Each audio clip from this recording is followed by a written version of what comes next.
Hello, and welcome to the Wonders I've Seen, where there's no such thing as weird or normal. There's just different. I'm your host, Tanagra, and today we'll be discussing WandaVision. So grab your liquid nourishment, sit back, and enjoy the wonders. I have never desired your good opinion. People fear what they do not I understand. have a headache, a badge, and a gun. Power is yours. Behave. I was just trying to start a conversation. And share the wonders I've seen. My liquid nourishment for the day is Yorkshire tea. I have been practicing that because there are some people in my life who have comments on my accent, and apparently Yorkshire tea sounds posh or something to that effect. All right, anyway, comment on my accent.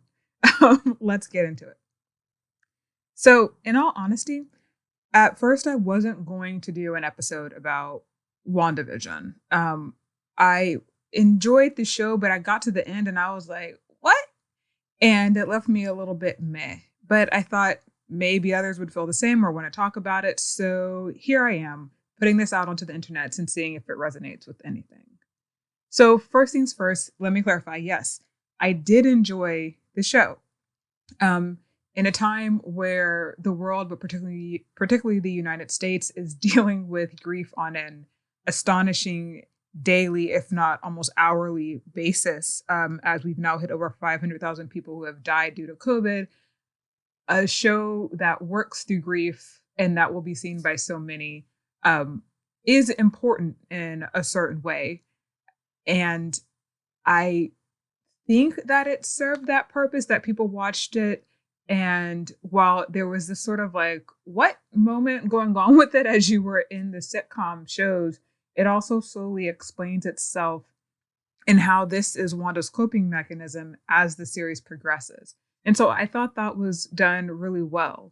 But then it sort of gets to the end and fucks up everything that means, and what grief means and what it means for a person grieving, and then like gets into some sketchy areas with abuse and abuse of power, and yes, in both the human realm with the sword agent, but also with Wanda, and what does it mean to be a villain. And I think personally that at the end it was basically a half-ass, the last episodes particularly, that they set Wanda up to be the next big bad with the way that they approached her abuse of power. And then on top of it, a thing that really bothered me was that they're having her take Monica down with her as the big bad. And I think that's something, that last one can definitely be fixed, as we'll see in the next, I can't remember where Wanda's going. Not Wanda. I can't remember where Monica is going to next be, if it's in the next Captain Marvel or like there's so much more Marvel coming. But maybe they can fix that last one in her next outing in the Marvel universe. So one reason why I thought the ending was a little bit half-assed is because the entire show is talking about Wanda's grief and how she's dealing with not only having to like have killed Vision herself, but then she thought she was doing it to save the world, right? And then to find out that, nope, doesn't matter. Thanos snaps his glove, which, let's just be honest, we all saw that happening while we were watching the movie, and we're like, what was the point in killing Vision? This is not the way to do it. Also, why didn't you back up his program, since he is a mix of data and organic? But anyway, running over that plot hole, you understand her grief and what she's gone through and what she suffered, and why maybe she might have created this world around her. Now, obviously, there will be some spoilers in this for the show, and this is one of them. Ultimately, you find out that Wanda didn't actively create the world around her, but rather it was a subconscious result of her grief. That her power just sort of exploded out of her and made this world. And she just sort of woke up and was a 1950s sitcom homemaker, and Vision was there. And for her, that's all that mattered. Now, we later find out that these are shows that she watched when she was a child in Sokovia. And so for her, those represent a time of safety, of innocence, a time prior to when the horrors of the world, of the war around her, literally exploded into the apartment she and her family shared and killed her parents, and ultimately led to her and her brother joining the evil brotherhood, as I will call them.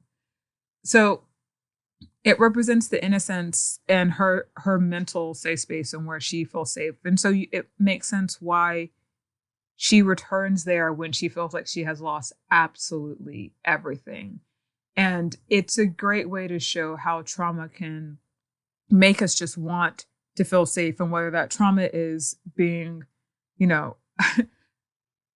being around war and spending your childhood in war the way Wanda did, or whether it's killing the person you love the way Wanda did, or whether it's watching them die in front of you the way Wanda did, like, you get it. Wanda's a very traumatic character and has been through a lot. But even if you haven't been through all that, you can understand how you find something that's safe, that represents safety in your life, and you cling to it. And if you can go there and keep that little hole of safety, you will. The only problem, though, is that Wanda doesn't create a little hole of safety. She creates an entire fucking town and takes everybody in the town with her. And this is the part where I think that they're setting her up to be the next big bad, because the thing is that even when Wanda realizes that in her grief she has done this, she doesn't try to fix it. Even when Vision approaches her, I believe it's in the 1980s episode, she ignores him. Even when he's like, you're hurting. Like, I spoke to one of my colleagues, I got through the mind control and you're hurting him. And she's like, no. And when Vision disappears and doesn't want to spend time with her, she's like, no. And she refuses to admit that her grief is hurting others. Even when she can blatantly see it, she still doesn't admit it. And there's this moment where Monica is trying to appeal to her to break through to her and says, don't let him make you the villain, talking about the sword agent. And Wanda says, maybe I already am. And in all honesty, my thought process was like, yes, you are. Like, you are mentally controlling people, and you are not doing anything to stop it. You're not questioning it. You're worried about your children, yet not thinking about this town of 1,000 people, a little bit over 1,000, that you have stopped them from seeing their children, are taking care of them. And it becomes more apparent in the last episode, when temporarily the mind control stops and one of the women just says, just at least kill us, right? Like, don't make us live like this. Like, they have no control over their bodies. On top of that, they're feeling all of her grief that she feels. And then they're not even able to grieve with their families or to express their own emotions because Wanda is controlling them. There's this really poignant scene where Vision is trying to walk to the end of the town and he passes this woman and she's just caught in the motion of trying to hang a ghost for Halloween decorations, and she can't stop. And there's this tear that slides down her face, and you can just feel like the lack of control and the fear that not only her, but so many people in this town must be going through. And Wanda is just like, oh, but I'm happy. Oh, my kids are here. Oh, now my dead brother has returned. Oh, well, my husband's a little bit upset at me. I just can't understand why. Completely ignoring what the people around her are suffering.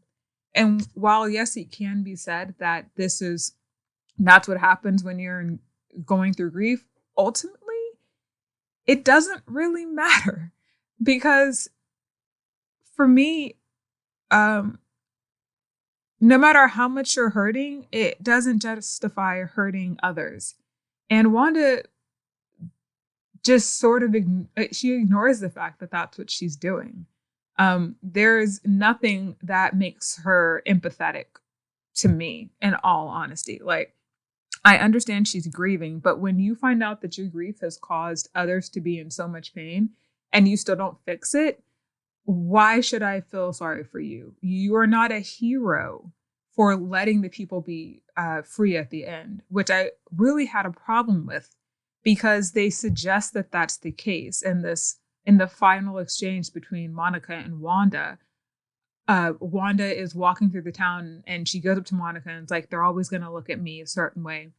And then Monica says, they'll never know what you gave up for them. Now, this pissed me the fuck off because one, Wanda took away people's ability to do what they wanted. She was the one who was mind controlling them. To give people back their control, their will, is not a hero thing to do. It's the right thing to do. You don't cut somebody and be like, oh, well, you know what? I'll pay for you to get that stitched up. And then that makes you a hero. It doesn't. Like, fucker, you should have never cut them in the first place. And that's what I feel about Wanda. Like, initial burst of power when you cause the town to be under your control, maybe you couldn't control it. Okay, we can argue that. But when you realize what you were doing, you should have stopped it immediately. Like, also with your amount of power, why couldn't you have just made it around your house? Or why couldn't you have found an abandoned street and made it there? But instead, you were like, nope, I need this entire town to keep up the ruse that is for me and my mental health and my happiness. So no, you didn't give up anything for them. And I hated the fact that they had Monica say that. And this is where I say I think that when setting up Wanda to be the next bit bad, that they're also having her take Monica down with her. Because Monica is set up as almost a Captain America level of heroism, right? We find out that she wakes up in the hospital after the big snap, and she wakes up in the hospital because her mom was sick in the hospital. Then she finds out her mom died 2 years before she woke up and appeared back in the hospital. And then a week later, she's back at work trying to see what she can do to help the universe. Then she gets sent out on this mission because there's a missing persons from the FBI. The excellent Jimmy character, played by Randall Park. And they talk and he's like, no, it's an entire freaking town was gone. She gets sucked into the town.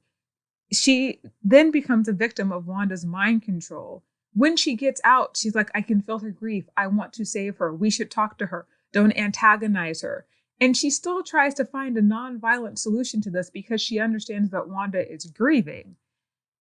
Even though when she's out of the town, Wanda actually does it by throwing her physically through several surfaces. But, you know, Wanda protected her, which, I mean, to be fair, she could have thrown her harder and she could have been more injured. But Wanda also could have just snapped her to outside of the bubble and instead felt like, you know, she needed to throw her through several surfaces. But even then, Monica's still like, nope, I can help her. I can save her. Like, we're going pure, like, angelic, all good. Everybody has good inside them. Hero level of heroism with Monica, right? And then she goes back in, even knowing that her her cells are reshaping and something has happened and she could be dying or she could be, you know, transforming. We don't know. Of course, ultimately we find out that she's transforming, which, okay. But then after that, she gets inside and then she puts herself in front of Monica's children in front of a gun to save them. Now, one, I don't need the imagery of a Black woman being shot at by a white man. Let's just throw that out there. And really, Marvel? Really? You could have done better? It could have even been a car. But like, did you need to make that reference? Like, do you not realize that you have an American audience and like Black people being shot is sort of something that's constantly in the, like, in modern consciousness? But anyway, so on that tone deaf note, so then she stands in front of the children and gets shot at.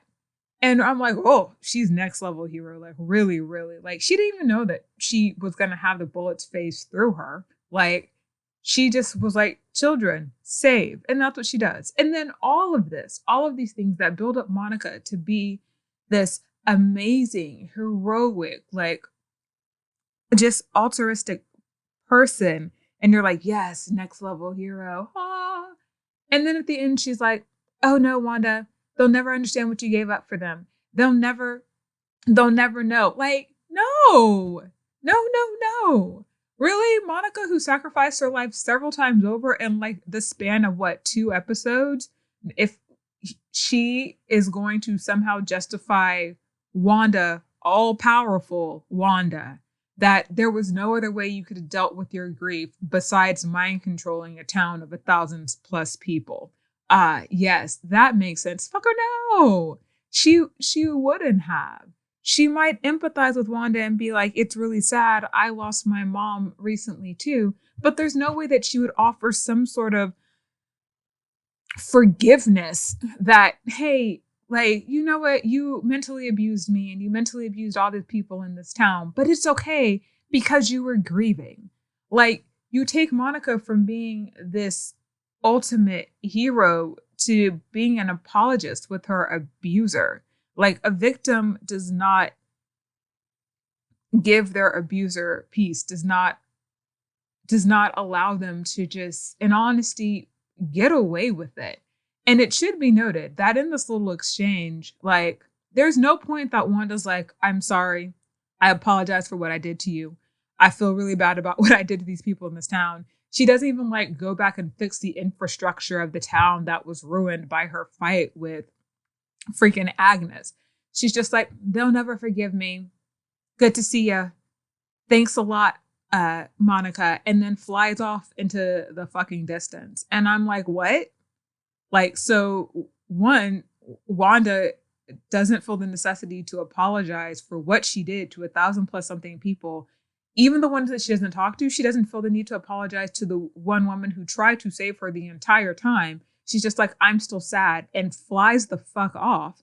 And then on top of that, you have Monica, who was a victim and who risked her life several times over trying to save Wanda, being like, it's okay.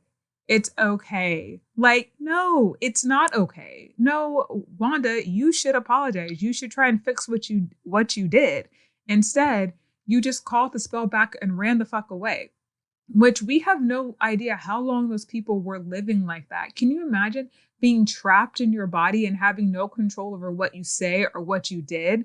Like, one woman, when she briefly wakes up, talks about how her child hasn't been allowed outside. Not allowed, not that she stopped them, not that she could spend time with her child in their house, which at least we can do that in quarantine, but her child literally can't go outside. So what was happening? Like, did she just have all the children locked in a house, and like when they tried to step outside, there was physical pain? Like, mentally, they couldn't make it outside? Were parents able to comfort their children? Like, the woman talks about how another character talks about how like they are only allowed to sleep when Wanda lets them. Like, that is such a level of mental and emotional torture. And then she's just like, bye, I'm going to fly off away. Like, there's no way that you can talk about, that you can have all of, like, those few victims, these are just a few victims, talk about what they've experienced under WandaVision and then be like, oh yeah, but Wanda is not evil. Wanda is not the big bad. She says that she's going to learn how to control her power, and that's great for the future. But for the moment, you have mentally and emotionally abused 1,000+ people, and your response is, I'm going to fly away. Not even an I'm sorry, nothing, just an I'm going to fly away. There's no way that you can do that, not apologize, not try to do anything to fix the situation, and then still come off as a hero. Like, nobody made you the villain. You are the villain when that's how you choose to respond. And the truth is, I actually don't know if Disney did that on purpose. If they did it on purpose, then I think it was great. It's a subtle way to create a new big bad. If they didn't do it on purpose, they need to work on their writing. Because, and honestly, the reason why I think that maybe they didn't do it on purpose is because the entire last episode does feel half-assed and they didn't fully think it through. They didn't think about the fact that you're going to have Monica taking bullets from a gun shot by a white man. I don't think they thought about that at all. They didn't think about the fact that if for some reason Agnes is supposed to be the big bad, or it was Agnes all along, but Agnes actually didn't really do anything. Like, Agnes saw an opportunity and was like, oh, okay, maybe I can get this power from this person.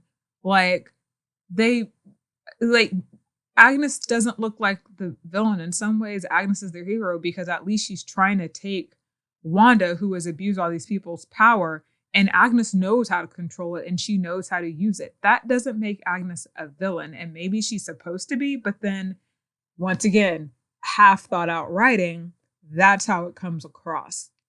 Like, I'm not quite sure. Like, every single part of this show is so tight, so much attention to detail, whether you're talking about the costuming, the sets, the body language of the actors, the dialogue. It's the storytelling is so tight. And then you get to the end and they're like, they know there's more show coming. They know there's more films coming. We just need to finish this, wrap this shit up, and then like move on. And we'll throw in some 2 after scenes, which BT Dubs didn't tell us shit besides like nothing, right? Like, I already knew Monica was going to be in more Marvel properties. I mean, like, oh, look, the alien showed up and pointed up. Okay, we know that there's more Captain Marvel coming. Like, we know that the Star-Lords and all of them are out there. That's not a surprise, y'all. It's really not. Like, just, there was no care taken. And I realized that the last episodes were sort of affected by COVID, but there are also just some things that you could have fixed with some some basic dialogue. You know, like an "I'm sorry" from Wanda would have served so much and gone so far to being like, oh, Wanda truly does regret what she said. Like, I think a lot of times people think that the actions are enough, but they're really not. When you have one character being like, oh yeah, I totally would have done the same thing, they'll never know what you gave up. And basically resolving her of the crime that she did and of the abuse that she committed on other people. And then she's just like, yeah, you're right. And then flies away. That doesn't work. Like, did you not know what you're implying with that? Did you not know what it looks like to have a victim telling that to their abuser and basically resolving them of all the wrong that they did? Like, one, that doesn't work because one victim can't forgive an abuser for the abuses that they have committed on several different people, right? That just doesn't work. 2, Wanda should have apologized and actually tried to fix everything that she fucked up in that town and what those people were going through, and she didn't. Not even as something as small as an apology. And yes, I will keep harping on the apology because apologies are important. Like, those words, whether said, whether written out, they matter. And then 3, you take Monica, who is like this awesome human, just a human, before she even has superpowers. She just thinks that she's a human this entire show, and she's doing all of this to not only help Wanda, but help the people in the town. And all of a sudden she's like, Wanda, what you did was fine. I forgive you, even though you were mind controlling me for like several days. And then you threw me through all of these properties, but I forgive you because you were sad. It sends this message that ultimately, if you're sad, if you're grieving, it justifies harming other people. It justifies becoming the villain. It says that so long as one of your victims forgives you, then you are absolved of everything that you did wrong. And I don't think that that's the message that Marvel should send, or I don't know if that's the message that Marvel intended to send, and I hope it's not. And one reason why I think maybe it wasn't, despite everything that I've said, is that for me, the ending scene with Wanda really reminded me of Thanos. And there are certain points, a lot of them in the show, that sort of reminded me of Thanos once we learned that Wanda is controlling people and how Wanda responds to that, right? She doesn't apologize. She talks about the people she loves and having to like give them up in order to do something greater. Wanda gives up Vision and her children in order to do something greater. That sort of like, I care for you even though I'm abusing you. Wanda doesn't carry it as far as Thanos did. You know, Thanos killed his daughter who he said he loved, which woof with that one. But there is sort of a similarity there of love being used to justify abuse. And then we also have that ending scene of both of them in their little log cabins with, you know, the chimneys going, and Wanda is sitting on the front porch, similar to how Thanos is sitting in his cabin, of course. But for him, it's we have him in the cabin twice. Once when he's imagining what he, you know, his vision of peace, and then the other one is right before the Avengers kill him. And so I am hoping, I am reading the last episode of WandaVision as them saying that Wanda is the next bad. Like, I feel like Agnes was just a huge MacGuffin to try and throw us off and make us think that Wanda is maybe good. But like, there's nothing else that suggests that Wanda's on the right path. It really feels like she's going to go down the path similar to Thanos, thinking that she is doing something that is great and bigger than herself. You know, even if it's something like getting her children back, for her, that's a bigger idea. And in the process, she is going to fuck up everything around her and become a villain. And in all honesty, I'd love to watch that. I think that Elizabeth Olsen could play that really well. She was excellent in this entire show. Now that there's White Vision, which, like, I don't really understand why White Vision didn't go and try and help Wanda if he had all of Vision's memories and emotions, but maybe, you know, he was about to overload, so that's why he had to fly away and didn't help save her life. Not quite sure there, but anyway, I'm sure they'll, once again, one of those not fully thought out, they'll explain it in another show or in another film, right? Because it's Marvel. We have like 30 more years of these coming. But yeah, I think that Wanda is going to be the villain. And she'll think it's okay. They ended it with her like the sound of her children calling for her while she was astral projecting and learning from the grimoire. I don't remember what the teaching book of the witches was called, but you see her learning from it. And so I think that she will learn to control her power. But it'll just make her more powerful because she'll even be more fully aware of everything that she can do. Without training, she could control 1,000+ people. Imagine what she could do if she knew how to use that. So I'm looking forward to Wanda / Scarlet Witch, the villain, in her badass outfit, because I really did like it. I'm sure that Vision will show up at a dramatic point. Maybe this time he'll kill her instead to save the world. And I'm looking forward to Monica hopefully not being dragged down with Wanda, but rather coming into her own as a true hero. So, those are my thoughts on WandaVision. I was just ranting. I hope it all made sense. If it didn't, let me know. You can find me on Twitter at Tanagra GGNOC. That's TANAGRAGGNOC. For all you Android users, you can find us on Anchor and RadioPublic. And for all you iThings users, you can listen in on iTunes and Overcast. If you want to watch a lovely slideshow while you listen to me rant, then you can listen to us / watch us on YouTube. So leave us a message on some platform, suggest a show, suggest a movie. Let me know your thoughts. Do you think Wanda is the next big bad? Thanks for joining. Make choices and don't spell it out.